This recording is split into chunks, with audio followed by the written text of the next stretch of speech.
The Underground Railroad in Missouri differs from the pattern you see in most of the Midwest and even in the East, in that the Upper South, it tends to be very much a south to north movement to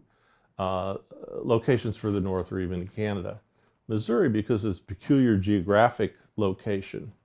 actually lying to the east of a major free state, Illinois, lying south of another free state, Iowa, and lying to the east of a free territory, Kansas,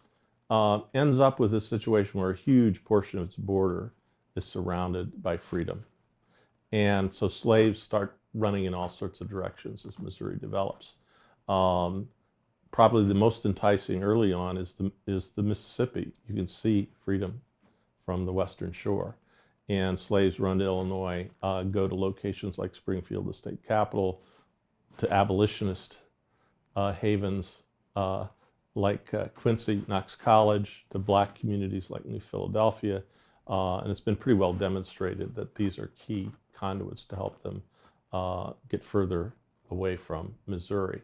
But it's a real convoluted kind of geography in the sense that, to use an example, in the western part of the state, it's developing more and more as a slave territory leading up to the Civil War. You have situations where activists like John Brown and his allies will take slaves out of Missouri, head west into free Kansas territory, north into Nebraska territory, and then actually put slaves on the railroad in Iowa to head eastward, not just an underground railroad, a true railroad, and take them all the way to the Detroit River borderland where they'll be ferried across. A good example is in between December 58 and March of 1859, where you have the Daniels family, a so-called slave stampede of 12 slaves with one born on the way, who make their way through that long route to freedom,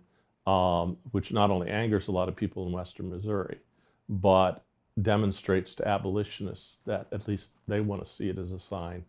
that things are moving in the right direction. And so Missouri's